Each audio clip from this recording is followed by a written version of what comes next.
Hi, I'm here today to interview Colin Milner. We're thrilled to have you as our guest and an expert on aging. And that's a hot topic today. We all want to age well and live long. And you seem to have all the secrets. Well, that's what I've been told, but we'll find out by the end of this, won't we? I think we will. And thank you for very, very much for having me here today. We're thrilled to have you. All right, Colin, we know you have many, many accolades and many, many accomplishments. Tell us a little bit about yourself. In a nutshell, what would you say if someone said, well, what do you do for a living? Or what have you done? I focus on changing the way we age. That's really what my goal is. And when I launched the International Council on Active Aging 23 years ago, that was our vision, is to change the way we age. And the reason was, back then, most of the reports that were coming out were very negative around the aging process and around population aging. Even today, we still have that older adults are going to bankrupt the country and, Social Security, and instead of looking at the other side of the contributions.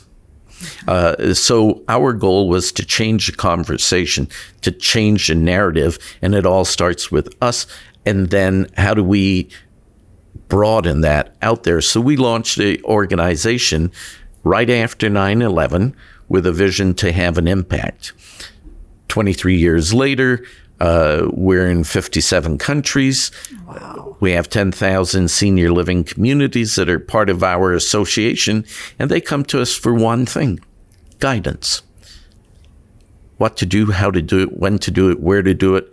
And we bring that guidance through the gathering of an immense amount of experts who then share their knowledge, and not just share their knowledge, but share knowledge that can be implemented. Because of that, we've been invited to share the world stage with groups like the World Health Organization, the World Economic Forum, nationally, the U.S. Department of Health and Human Services, the White House, the NIA, groups like that. And part of it is I'm sitting in a room with all these incredible scientists and researchers, and I'm there because of the taking that information and implementing it. They're there because they research the information, create the information, but most of them never implement the information beyond their research. I don't know which would be harder, the research or the implementation. That's a great question. And I think the implementation, because the research, you have people that are part of it because they want to be there a lot of times. The implementation is trying to convince people who don't want to be part of it that they should be, and the benefits of that. And then judging the outcomes to make sure that you have achieved what the research says you can. And in that case, you are really successful. Yeah, we have fun at it. Oh, but you've implemented so much, and I'm sure we will benefit from your visit here as well. Just tapping into that knowledge and implementation and ideas and attitude. You just feel your energy, and I really appreciate that too. Well, I appreciate you for that. Yeah. Colin, you said that you've been in this business of implementation for 23 years. What kind of plug are you plugged into? What drives you? I mean, I get that you're absolutely positive, you're focused, your energy level, but don't you just get tired of it? I mean, No. What drives you? No, it's weird. I've always been that way with anything that I've done all my life. Whether it was when I was 8 years old selling Black Cat gum out of a locker at school, I put full energy into that. Or whether it was earning $3.50 an hour as a weight training instructor when I was 21, or working the door at a movie theater, or trying to be a professional soccer player. I always put 100% in, well, over 100% if you can, into it, and I don't know why. It just is part of my makeup, and I've tried to dispel that to my kids. Hopefully they learn from that. But, my wife says it this way, and that is you only have one speed, and that is full throttle. And it just happens to be that way. It's not so bad, though. But then, so your parents probably instilled all that virtue into you? I think more, funny enough, sports. Sports. Being someone who is 5'5", 3/4, by the way. Oh, 5'5" and 3. That. You can't lose that 3/4. Can't forget that. I was always playing against bigger guys and, bigger width and height. So I always had to try harder to be able to get around them. When I moved up from Jamaica, which is where I grew up, to Canada, I also was in a new country where I also wanted to try harder to be accepted and so forth. So as an example, the first time I wanted to play ice hockey, I didn't know how to skate, but everybody else was playing. I wanted to play, so I went, got my dad's golf shoes, and used those. I was the goalie, and that gave me some grip. So I've always, wanted to do stuff, and once I set my mind towards it, I just did it. Where it comes from, really, I have no idea. I wish you could spread it around. One of the things you said is when you moved from Jamaica to Canada, and I think of people coming into a community, moving from home, moving from the house that they lived in for 50 years, coming into a community and not knowing how to react. And I think the community has to be very welcoming and supportive. And then you have to dig into yourself as well and say, this is a new adventure. There's acceptance on both levels. You accept the community, and the community accepts you. When I came from Jamaica, there were some people that didn't accept me because of the heavy accent that I had at the time. So I worked hard to get rid of the accent. But, it turned out that they were just people who were bullies who ended up getting their due. Yeah. And then there were others that were very accepting. And 50 years later, my best friend is still my best friend. And, I met him when I walked through the door at school for the very first day. That's the bonus. That's a big bonus. Yeah, for sure. How has aging shifted in recent years compared to how it was before? Well, that's a great question, and I think it comes down to one word: knowledge. Today, we are much more knowledgeable about what we are capable of and what aging really is all about, especially aging well. For a long time, we focused on longevity and, how to keep people alive, whether it was through drugs or what have you. Today, it's about how to help people thrive.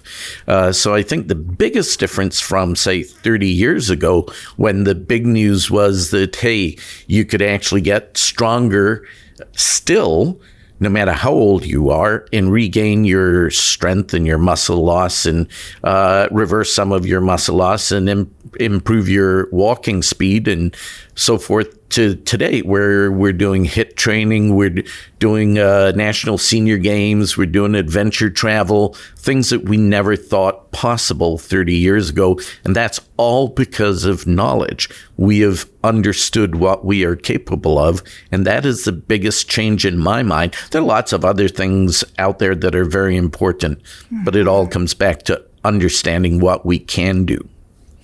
Yeah, that's the basis of everything. And then how does attitude play into that?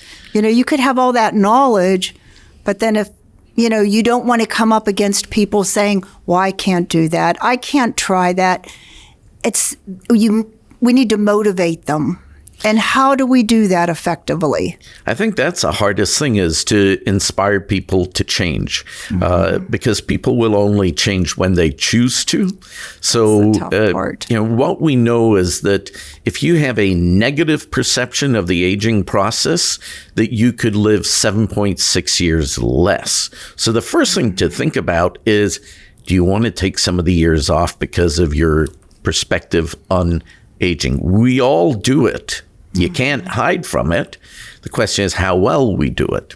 And by looking at it through a negative lens, we don't do it very well. It impacts the way we view the world. It impacts our access to healthcare, work, all of these different things. So our point of view and our perspective on aging is crucial, not only to our longevity, but to how well we age.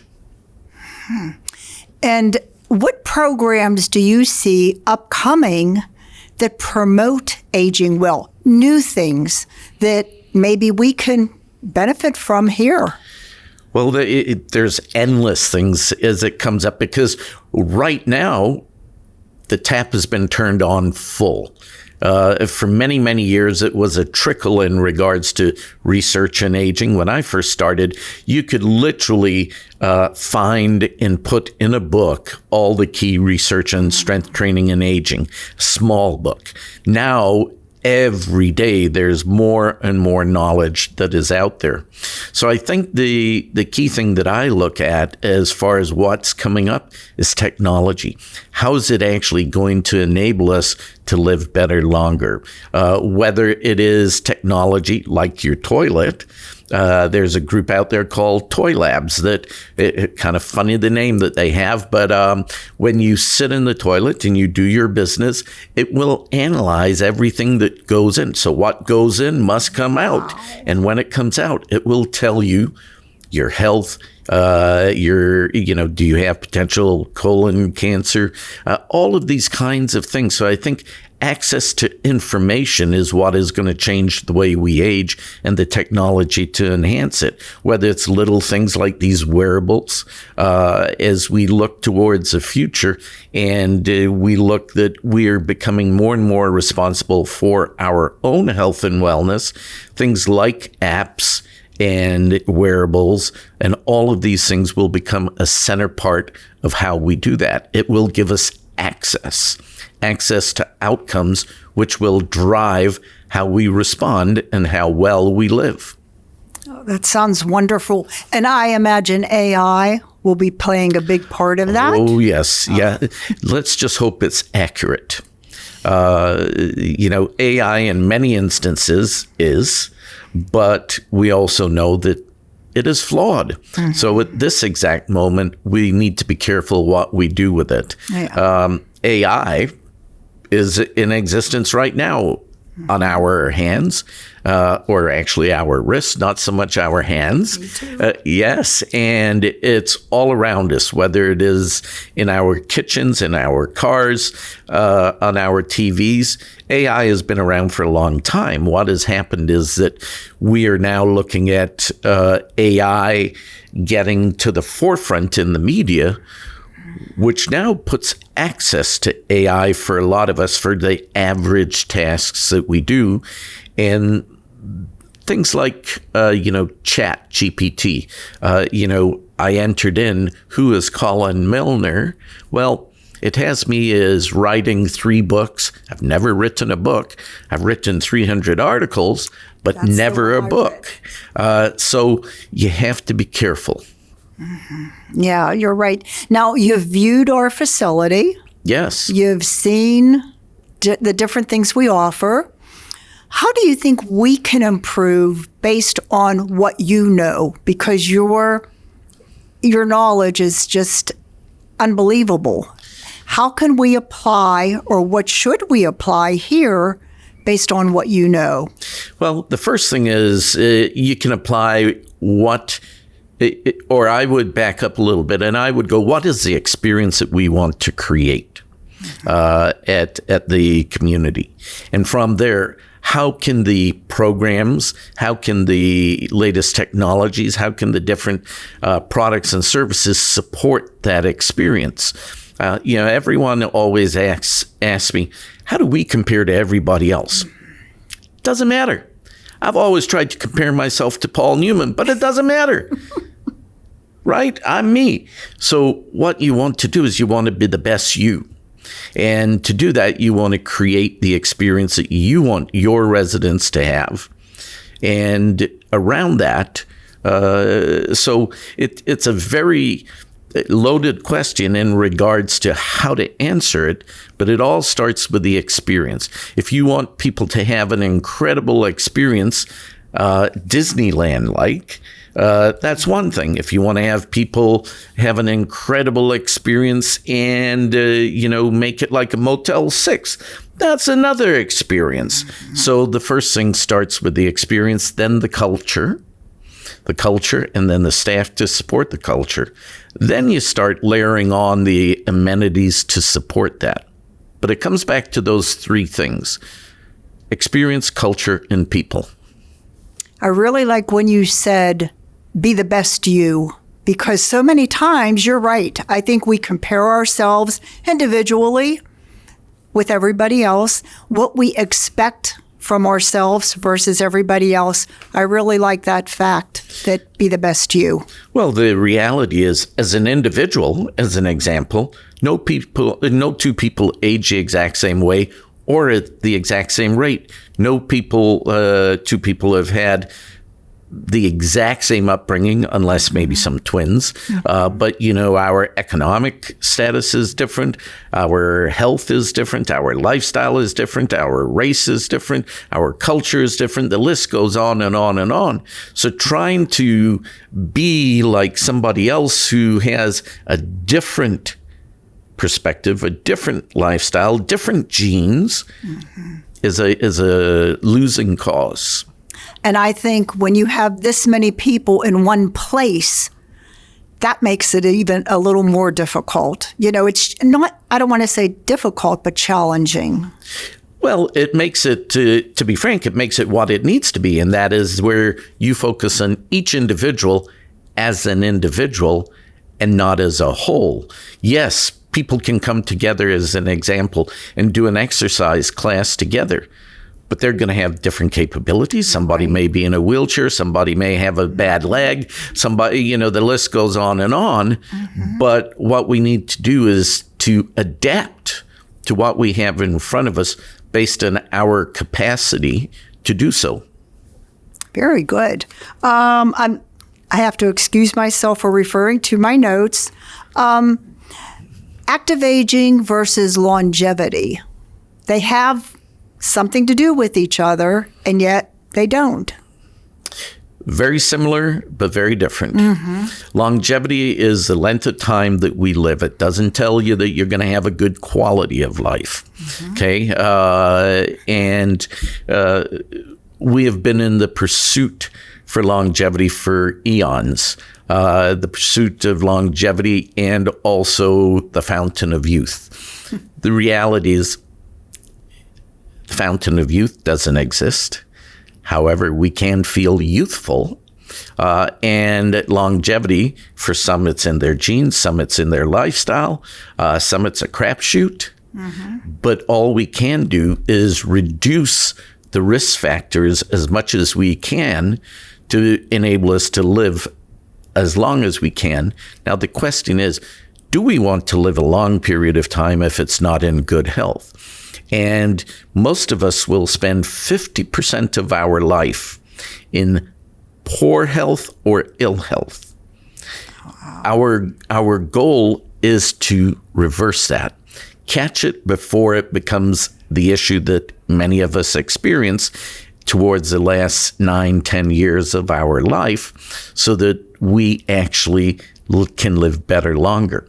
Those three words are changing the world around us today, because finally the world has woken up and said, how do we help people, no matter what their age, to live better for a longer period of time? And that is where active aging comes in. Active aging is about being engaged in life. It's not just physical activity. Everyone wants to use that term active and put it in front as physical activity, which is a key component. But it's about being engaged in life in all areas of life, or in the areas that interest you in life, so that you can live life to the fullest. So I love your logo, and really what it is, it's about aspiration, people having a goal in life? What are they going towards? And the other part about all of this is that it's all interrelated. It isn't singular. So as an example, if I am going for a walk with people, I'm active. If I'm going for a walk with a group of people, I'm relational. If that walk is about cleaning up the side of the road, it may be purposeful. And at the end of that, I would maybe have a meditation class with the group. It could be spiritual. So we don't do all of the things all at once normally, but they're also interrelated, that it almost happens through osmosis the moment you start doing one of them. True. And once we tap into our own energy, in our own mind, in our own will, all of that's possible. Absolutely. And that's the exciting part about your very first question, and that is where we come to in the whole aging process, and that is we know we can. Mm-hmm. And it's exciting to know you can. It's sad not to take advantage of that. Oh, I like that. It's so funny because my husband and I are going to be moving here very soon within the community. And I've heard people say, they've asked younger people, well, why are you moving here so young? And one of the gentlemen said, better a year early than a day late. And that just really stuck with me, because why not come here when you can enjoy it? And as you age, your needs are taken care of and met, but you're aging well. And I think that's the difference. Well, I think that gentleman was very wise. Me too. And he was young too, but younger than I thought you were going to say he was your husband.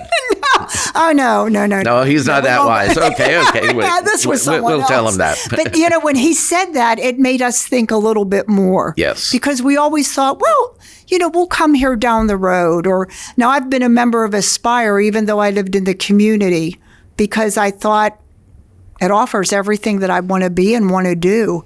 And I've been active here. And you, with your knowledge, I wish I could tap into your knowledge and your experiences and all your travel. And we would probably be here for days. But well, you are. I hope you know that. I know, but not all of your knowledge. I'm just tapping on a little wee bit with a few questions here. But now, what are some of the stereotypes we should avoid? That would probably be comparing ourselves to one another and facilities? As far as community goes, or as individuals? Both. Both. Okay. So as far as individuals go, stereotypes, they're just that. They're stereotypes. They don't mean a thing to you as an individual. People have stereotyped me as short my whole life. Well, maybe if you look at a tape measure, yes. But on the other hand, I've never thought of myself as that. So I think what the stereotype comes from is society's identity that they put on you. The question is, what is the identity that you want? And to me, identity is a key thing as we get older, because it's fluid and it changes. So as an example, let's say, for instance, I leave my job and I retire. My identity changes very quickly. Spouse passes away. My identity, I'm no longer a married couple. When I'm out with friends, I'm no longer a couple. So there's all these things that change throughout our life that impacts our identity.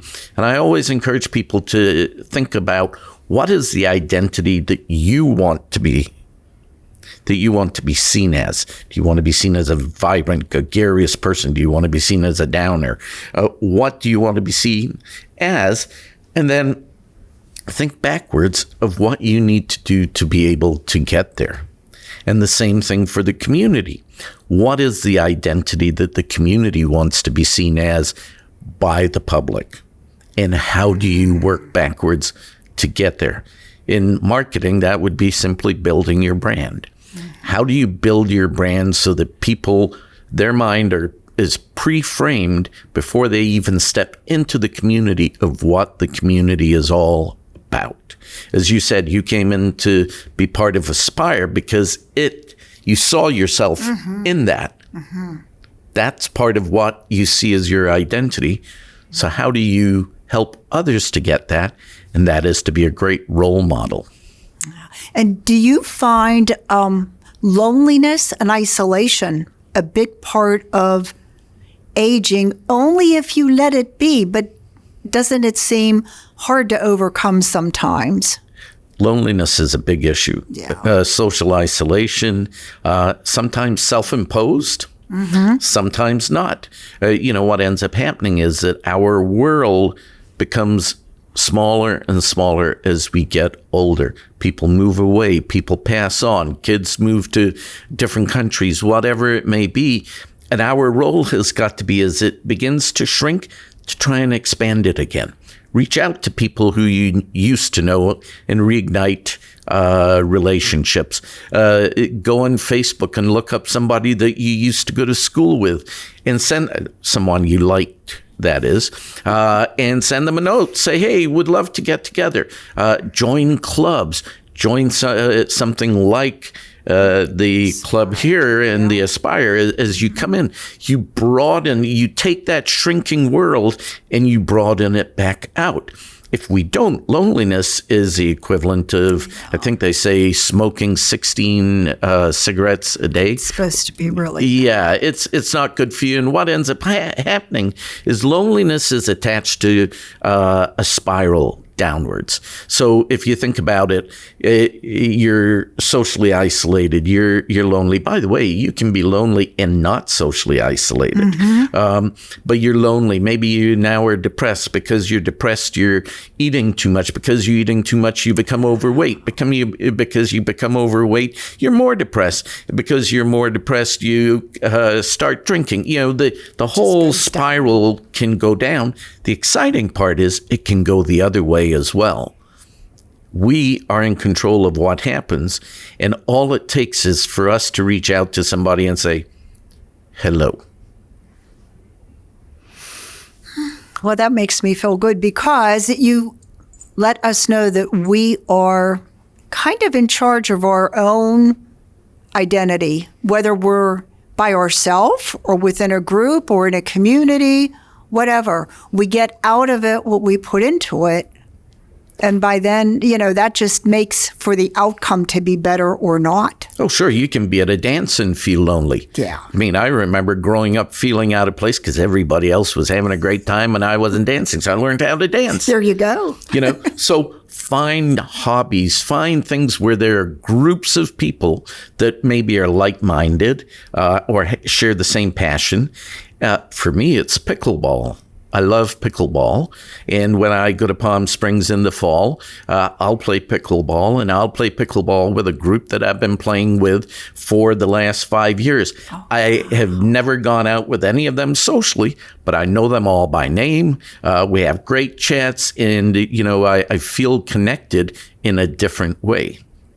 Wow, that's great. Is there something that you see from your knowledge, your experience, and your travels, and just everything from your studies that we're missing, that you're saying, all of this is good, but maybe if you just tried blank? For me, a community and an individual are seeking ways to discover. So a community, in my opinion, needs to become a center for discovery. I can come in and discover who I am, what I'm passionate about, what my capacity is, how to improve that capacity, how to build new social connections, discover technology, discover all of these new things, discovered what my delayed dreams are.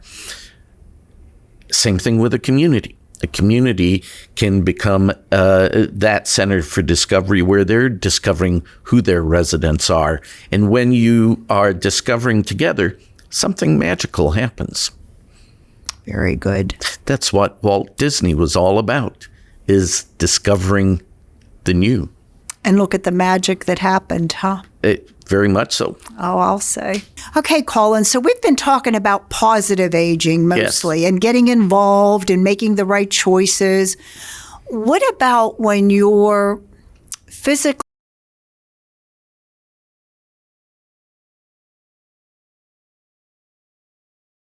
concept, a whole different mindset into the process. How do we deal with that? First, you deal with it in your mind. And to me, even with limitations, you can still be positive. My grandmother, who passed away at 111, at 99, ended up with a stroke in her eye. I'd never heard of that before. She lost one eye. Then because of that, she fell, so she ended up in a wheelchair. But still, for the next 12 years, the community that she was in, they literally, when she passed,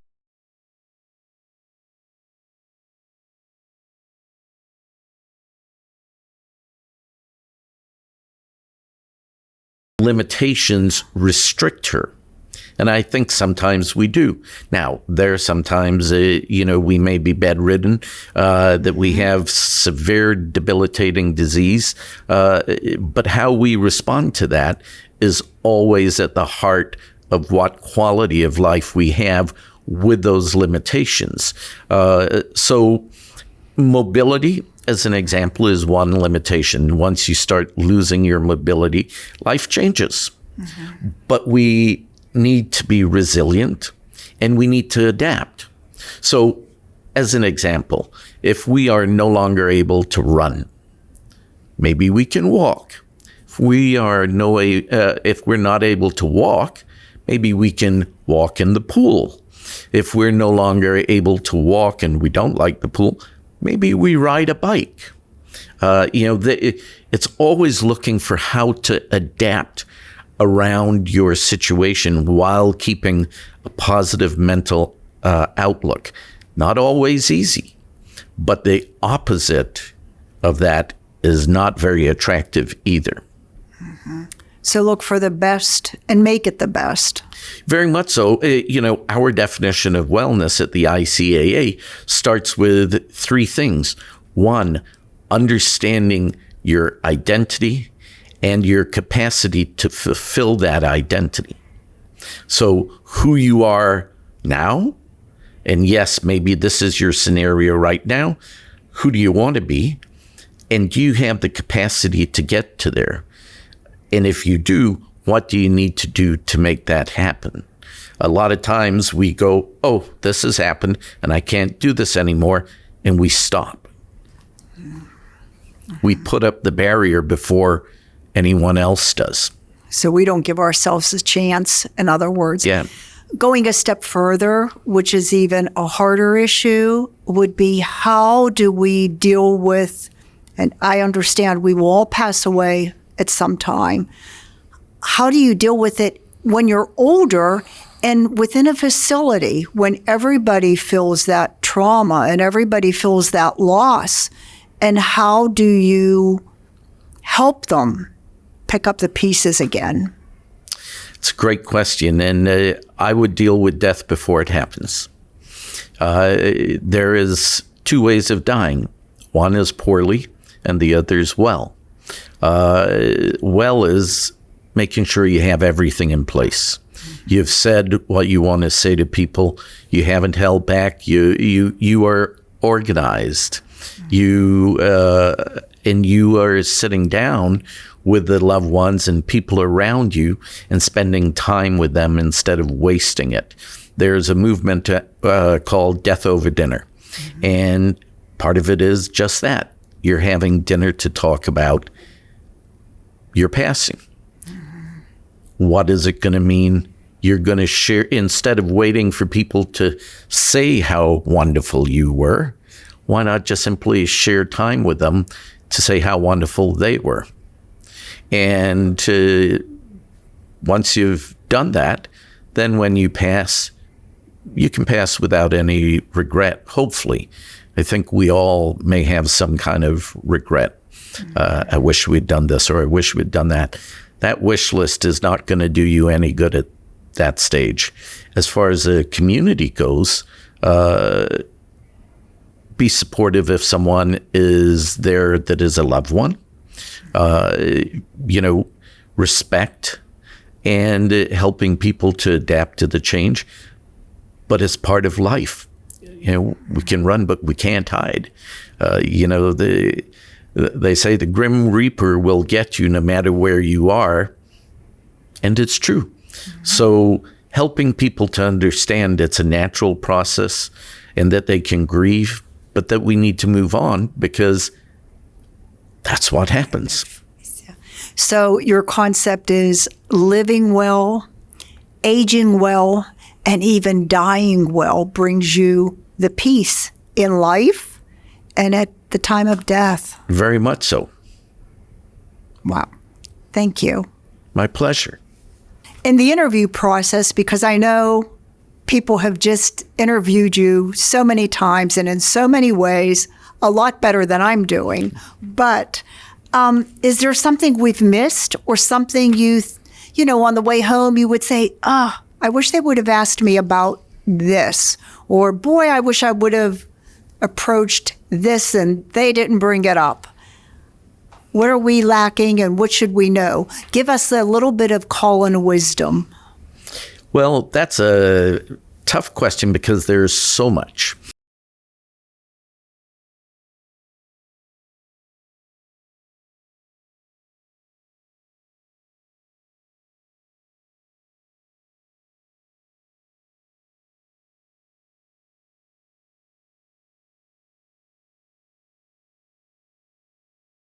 Which leads us in one direction or another. So I would say, as we leave people, is think about who you want to be, as we discussed. Realize it's all within your control, and don't make excuses. Excuses are the things that get in the way of getting things done. So, have a game plan.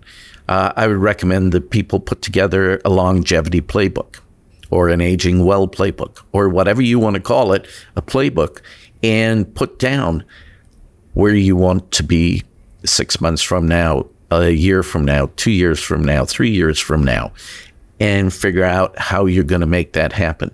It's pretty hard to get to your destination if you have no map. Mm-hmm.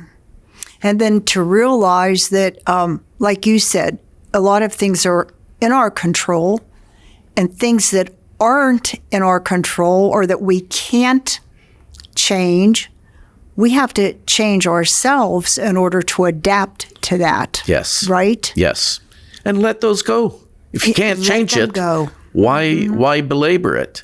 It's easier said than done. Mm-hmm. However, when you're in a plane and you are thinking, we're going to crash every single time that you're flying, that's not going to do you or anyone else around you any good. If you're going to crash, you're going to crash. If you're not, you're probably going to live your whole life having been in planes and having an absolutely terrible time flying. Looking forward and with your vision, is there something coming up that maybe we're not aware of, but you're thinking and you're knowing that it could make big changes and transform everything, not only for our industry, but for our citizens here? Oh, I think so. There is a whole movement towards these longevity clubs, longevity resorts, longevity residences. I think that will give communities like this a run for their business. And it is an amalgamation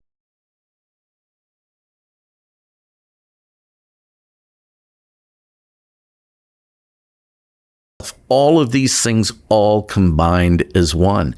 And why they are interesting is because they're not looking to address the older population. They're looking to address the younger population early. So they're looking at trying to get Gen X, who are concerned about growing older, but really haven't thought about it. And now think about that from a senior living point of view. If our biggest competitor is aging in place, aging at home, and now I'm able to do it better because of these centers out there and these new longevity communities opening up, why do I want to move? So I think there is an opportunity for the industry to respond in kind as they should, and be a reflection of what is happening out in society as opposed to isolated from it, which I believe this community is. So take the best of the best and over time look at implementing that throughout the community to stay competitive and to also understand where things are going. Remember, I said earlier, living better longer is changing the world around us. It's creating new industries. It's creating a new lifestyle for people. It's creating new products, new programs, new education. It's creating everything anew. And the senior living industry is no different. That's a big challenge, isn't it? It's a huge challenge, but I believe we're up to the task. All it takes is sitting down and, like an individual, saying, what's my identity? Sitting down and saying, what's my identity in a world where people are living better longer? They're having technology that now resides in their home that is very much like the doctor's office of the past, where I can take my glucose levels, I can take my blood pressure, I can take all of these things that years ago I used to go see the doctor for. So what level of care do I really need? Or what lifestyle do I wish? And how do I achieve that? And the choice is either I do that in my own home or I do it in a community. There's a huge upside to doing it in a community, communal living. But with these longevity centers, I think that there's a huge opportunity there as well. So I think we just need to pay attention and to respond as we are with technology, because technology is also helping us to achieve many things that can help us stay at home. What it doesn't help us with is really in-person physical connection. And that's when we go back to what we were talking about before, about the loneliness and isolation. Yes. That, we're in constant battle with as our kids move away and maybe a spouse passes away or whatever, then we find ourselves maybe all by ourselves and feeling that it's a little bit too late to be involved. And we shouldn't feel that way, but I think humanly we do. Well, we do, because we're not sure what to do. And I think there's one word that describes it, and that is interdependence, not just interconnection, where each of us are dependent on each other. And then that connection is more meaningful than one where you are highly dependent on somebody, where now you are both dependent on each other. So as an example, if I want to go to work, I am dependent on the bus driver to show up on time. He's dependent on me to pay the bill so he can have a job. So we are interdependent on each other. The shopkeeper stocks the shelves and you are interdependent on them. A caregiver, you are interdependent on them as they are for you. So think about who can you support, not just somebody supporting you. Feeling needed and giving back. Absolutely. Right? Yes. When we look at things, as an example, one of the things when we're looking at a wellness lifestyle is to understand what that actually is. We can talk about it, but when you really look at what a wellness lifestyle is, it sounds foo-foo for a lot of people, because in the 80s and late 70s, that's how people looked at wellness. Well, I remember my parents, when I would say, I'm going to go to the doctor, and they would go, well, what's wrong? What's wrong? I says, nothing's wrong. I'm going for wellness. I'm going for my wellness checkup. And they said, well, we don't go to the doctor unless something's wrong. And that's, I think, that's how it was then. Then moving into a wellness environment or a mentality, you're not waiting for something to be wrong. You want to make sure that things stay healthy. Well, think about it this way, and that is you want to prevent a very, very small thing from becoming a very big thing. And the best time to address that is when it is a very small thing. That's why things like wearables for the future are going to be the front and center in regards to the healthcare model, because whether it is a patch, whether it is a band, whether it is a watch, whether it is an accelerometer, whatever it may be, a biometric shirt, whatever it may be, it will be something that will be almost invisible to you, that will just be part of you, that will be monitoring all these different things through your sweat and all of these things until something isn't right. And then it will let you know. And at that stage, that's when you seek attention. And isn't it amazing how that technology is going to know you so personally? Because like you said, we're all different. You know, maybe my blood pressure is normal at such and such a number. Maybe my biometrics, of course, are different from yours. But that technology is going to be so in tuned to you personally. And that blows my mind. Well, that technology will follow you, for the most part, 24/7. Oh, wow. It will, when you go to a doctor's office, the doctor gets a snapshot for that moment. The technology has the full picture. You're right.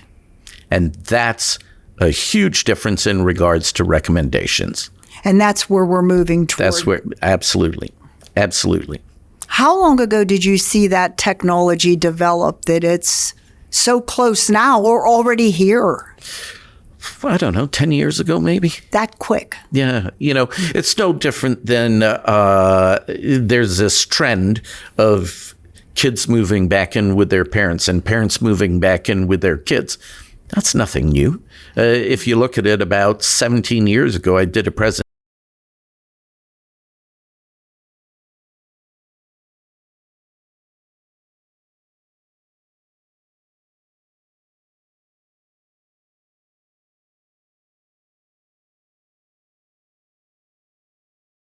Kids, and about 50% of the kids were moving back in with their parents. So, you know, these things are all about numbers, and you see the numbers over time, and it's kind of like you're going towards the Titanic and you see the iceberg, and the question is, do you have time to move and go around it, or are you just going to plow right through it? And unfortunately, a lot of us wait until it's too late. The goal is to move around the iceberg. I like that goal. I have to remember that. It's a little bit colder in the water. Yeah, a lot colder. Yeah, I don't like icebergs. I'd rather go for a sandbar. But like, what do you see as something that maybe we should avoid? Something that we should be, you know, like you had said, there's going to be all these marketing things out there saying, oh, this is what you need. That's what, and being an older generation, how do we know that it's a marketing ploy? If it sounds too good to be true, it is. It's not very complicated. Normally it works out that way. There's maybe the odd thing, you know, like investing in Netflix years ago, but Netflix is now having challenges. So I think a lot of the basics, I flew to meet the Surgeon General, Dr. Richard Carmona, years ago, and sat down with him, interviewed him, and he said something to me that has repeated itself over the years, and that is, Colin, eat well, have a good body weight or BMI, don't drink, don't smoke, and, you know, sleep well. And I went, well, that's boring. He said, yeah, the problem is few people do it. There was a research study only a couple of years ago.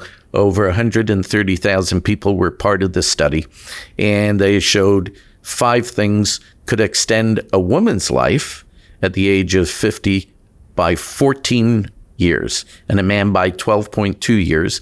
And that was if they simply ate well, BMI, it was the exact same stuff. What percent of the population do you think do all 5? Probably not many at all. 8. 8. I was going to say 5. 8% of the population. So we know what we need to do. Matter of fact, there was a report by Deloitte not very long ago that showed that we could reduce between now and 2040 the chronic health issues that we have around the world by 40%, just using our current interventions. Nothing in the future, just what we know. Similar stuff. We just don't do it. Wow. So we're part of the problem. We are the problem. Yeah, we are the problem. You're right. We got to get out of our own way is what we have to do. One thing I wanted to say to you, and I know a lot of people, I'm not even going to say seniors, but they move into garden homes. There's all kind of names for them. Not thinking about their health, thinking about the present, they're healthy, they're doing well, and kind of like those longevity clubs. Yeah. We're going to move into a garden home so we don't have lawn to cut, blah, blah, blah. But as you age, isn't it like I look at a community like this that offers the different levels of care as to someday, if I need that, it's available and I'm already here. Do you have to, is that something that we need to promote more as part of our facility? That's a great question. And I think the challenge is, again, what is your identity? Is your identity somewhere that you can come for care? Or is it your identity that it's somewhere that you can come to live and have a lifestyle? And if you need care, so I'll give you an example. Based on our research of 500 communities, 71% of respondents expect to be a wellness-based community with care by 2030 versus a care-based community with wellness. Flipping the words changes the model completely. And part of the reason for that is consumers and what they are looking for and demanding. So, like I would say to my kids when they were growing up, figure out who you want to be and then be that. That's really smart. That's really something to think about. What are you looking for? And be the best you can be. That's why you can't compare, because really everybody's unique. Absolutely. And think about it. There's maybe 50 to 60,000 communities of all different kinds all throughout the states. Mm-hmm. They're not all the same. Mm-hmm. There's now pocket neighborhoods, there's university retirement communities, there's active adult, there's CCRC life plan communities, there's CCRC light, there's pocket neighborhoods, there's themed communities, communal living, intergenerational, multi-generational. The list goes on and on. There's assisted living, long-term care. We are seeing a diverse group of communities also being developed. And part of it is because we're not sure what the consumer is going to want. So we try to offer everything? Or you better understand your consumer. Yeah, that says it. Mm-hmm. Yeah. Marketing 101. Exactly. Understand who your customer is, what they want, and then deliver it. And the customer also understanding who they are and what they want and go after it. Absolutely, which is a difference today. My parents' generation, my mom, my grandmother, they didn't go after it. Mm-hmm. Mm-hmm. They didn't like to complain when they were in the community where they live because they thought it would not be good for relations. Me, if I wasn't getting what I'm paying for, I would certainly lend my voice to change. Very, very smart. But you're right. I can relate to you because my parents were that way as well. Yes. They would say it to me, maybe, and I would say, "Well, Mom, let's go tell somebody." Oh, don't say anything. Yeah, don't want to. Don't want to ruffle the water, the waves, or whatever the saying is. Don't say anything. This stays between you and me. Exactly. That's the difference. is that the incoming resident has expectations of a lifestyle that they want to keep. I think in the past, residents coming in maybe didn't to the degree that they do today. That certainly is something to think about. And that's a good thing, not a bad thing. Well, it's a great thing. Yeah. It's having to make those 60,000 communities stand up and say, it's not about us. It's about the people coming in. And the happier the people coming in, the more people are going to come in. Well, let me give you two simple statistics, and that is people who are engaged in a wellness lifestyle will stay in the community 2.7 years longer. I'll be darned. And 47% of those individuals came to the community for a wellness lifestyle. So that's almost 1 out of 2 people are walking through your doors looking for that. And when they get it, their length of stay with you is 2.7 years longer. So if you are, as a business, looking at it from a business end, that's good for your bottom line. And when you get people moving, it's good for their bottom line. So everybody wins. Absolutely. Win-win. For an individual, if you walk 90 minutes a day or 90 minutes a week and you're over the age of 50, you will save $2,100 a year off of your healthcare costs. Wow. Wow. That's a trip. It's a no-brainer. Yeah, that's great.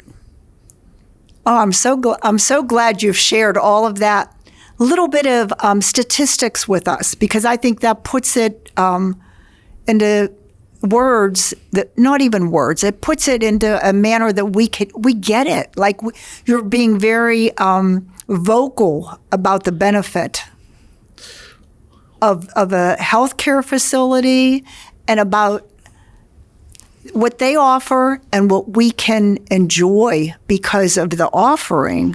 Well, think about the amount of money that we spend in later life on drugs, assistance, transportation, all these different things that if we were simply healthy, We would, yeah. we wouldn't.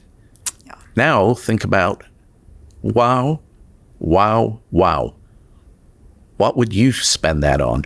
If I was able to give you back $500,000, what would you spend that on? I'd go to Italy today. Absolutely. Absolutely. No, but seriously, I mean, we don't think of it that way. Of course not. We just don't think that.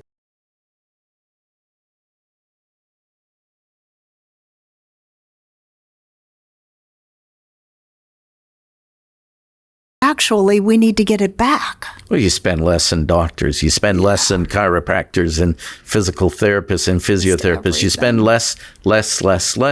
And that was reflected in a report that came out about 4 years ago that showed we are now spending more on products and services to help us age well in the pharmacy setting than we are on drugs. Fabulous. Big difference. Big difference, yeah. So the end starts with the beginning.